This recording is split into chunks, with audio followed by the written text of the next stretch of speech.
You're listening to Unpacked with PMMI, where we share the latest packaging and processing industry insights, research, and innovations to help you advance your business. Hi, and welcome to a special Exhibitor Series episode of Unpacked with PMMI. I'm your host, Sean Riley.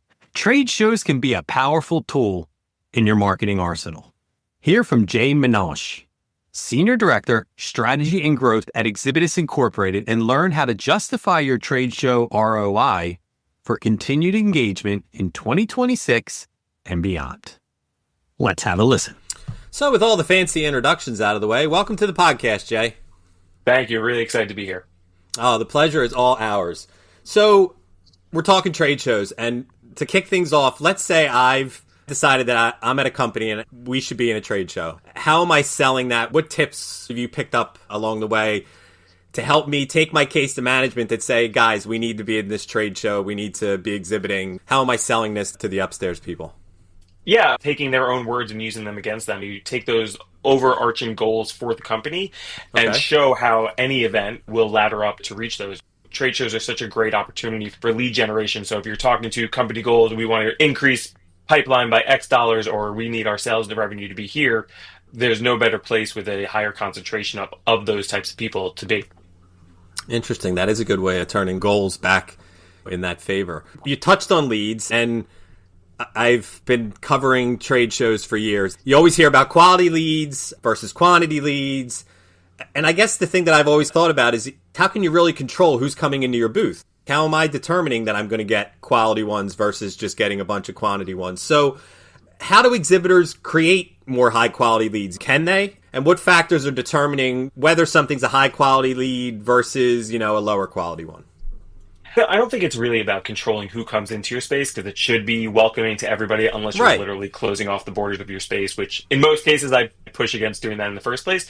But it's really just about arming the people on your side of the staff that are asking the right questions. You're going to know what qualifies an attendee to either move them to a demo or bring them into a meeting room. So it's really just making sure your lead retrieval tools are also equipped to drop in a multiple choice answer for those. And you want to know what kind of budget they have. You want to know the timing of their decision making, asking the very specific variables that will obviously lead them to be a higher quality lead for you. Because coming from the sales perspective, if you just get a name on a list, it's worthless. But if you get a name on a list with, hey, they are looking to buy in the next 3 months or looking to engage in the next year or whatever it is, you can help prioritize who they're talking to and when, and then they're going to be excited to follow up. So it's really just about what are a few short, easy questions that'll help inform your team. And, it's like part of a natural conversation. You don't want to be like, hey, I need to ask you this dozen questions and be very formulaic. And you just get into the normal rhythms like, hey, you're at this event. You're going to be asking these questions anyway. So let's come prepared with it. So that's interesting. So a lot of times you're determining in your booth if it's going to be a high quality lead. And it might be a high quality lead 6 months from now, but it's still a quality lead. It's just you're going to determine how soon it's going to actually be. That's a way I've never really heard it framed before. Okay, so the Pack Expo portfolio of trade shows includes big shows and regional shows, international shows. They're all in different cities. Why is it so important to consider shows of different sizes when you're laying out your trade show calendar? Devil's advocate would just be, why can't I just go to the biggest one? That's going to have the most people. That should solve all my problems. So not everybody can go to the big shows. You have to think about when an executive is planning out their year, they're not going to dozens of events. So you're going to want to pick the shows that you think are the highest probability of them showing up. Okay. Usually, I would say the big shows are probably that, where you're going to have the most influential people there, whether it's a decision maker or somebody that's going to get your name in the ring for consideration. But I think regional shows absolutely have their place.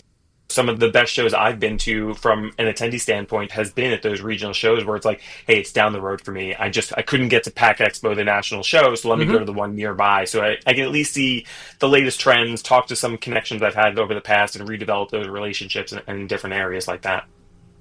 Interesting. And I guess the other thing that would be with a more intimate show, like a regional show, you get more face time. If you're in a big show, you're kind of in and out, you're dealing with other people that are coming in, but in a smaller show, there might not be as much traffic. Absolutely. And you've got to hope and assume that the traffic is higher quality in these smaller shows as well. Because they're targeted, they're going there with a reason to be there. Interesting.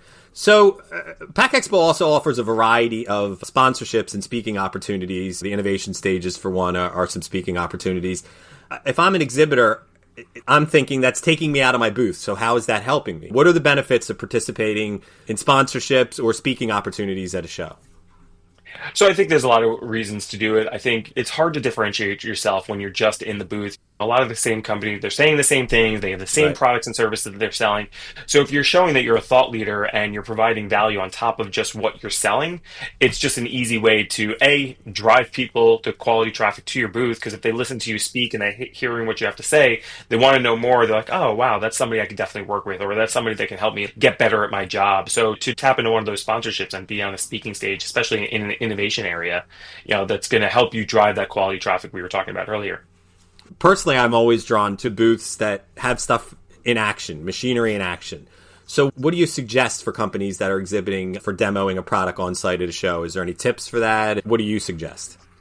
I think it's creating some kind of hands-on engagement. How can you demonstrate what it's like to work with you, either from a production standpoint, like what you're buying, or like, hey, this is what it's like to go through the customer cycle for us. This is what it looks like to do the R&D. This is what it looks like to be onboarded. And like, give them a physical example, because that's going to be a big part of what separates you. The ease of working with you. What kind of service levels am I going to get? How do you communicate throughout the process? What are the clear expectations from price to service all across your sales funnel? If you can create that kind of atmosphere in your booth, I think it makes a huge difference. If you can create something in your space that touches to the human emotion side of the sales cycle, you're in a lot better place. If you can separate yourself differently by just thinking about that emotional touch points. And I talk a lot about storytelling in your space. What story are you telling? What pain are you solving? And that's really what it comes down to in a space. It's just, how do you separate yourself with engagement and hands-on? People want to do something. Think about how many booths at PAC Expo are doing a very similar thing, and how are you going to really separate yourself?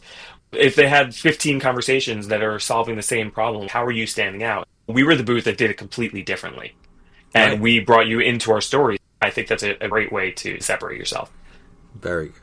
All right, so let's see if we can tie everything up for everyone that's listening. If events are your go-to market strategy, like this is where we're putting a lot of our dollars and our efforts into, how am I connecting my pre-event touch points, my in-booth story, and my post-event follow-up into one journey? How am I laying that out as to one smooth plan? Yeah, I think you need to think through it all ahead of time. I talk about event marketing. It's really a microcosm of an integrated marketing program. You have to think about all three phases and have some kind of continuous journey throughout it. What is that consistent message that you're telling from beginning to end and in between? And yeah, you have to have those steps in place before you show up, because otherwise it's just not going to happen. There's so many moving parts before the event. There's so many moving parts after the event. And then once you're done, you want to be done. It's all so exhausting that if you don't have the follow-up in place and you don't have your sales team like amped up and ready to go, it's just not going to go anywhere. And you're just going to leave a lot of money on the table. That's awesome. This has been great, Jay. I can't thank you enough for taking time out of your day to come on here and help exhibitors with some of the things they can use to take advantage of PAC Expo shows. So thanks again for coming on here, Jay. Yeah, thanks for having me, Sean. I really appreciate it. Thanks for listening to this episode of Unpacked with PMMI. If you liked what you heard, be sure to follow or subscribe on Apple Podcasts, Spotify, or wherever you listen. That way, you won't miss any of the industry insights coming your way. While you're there, we'd really appreciate a rating or review. Want more? Visit pmmi.org/podcasts for all of our past episodes and additional resources. Thanks again for tuning in. I'll see you next time.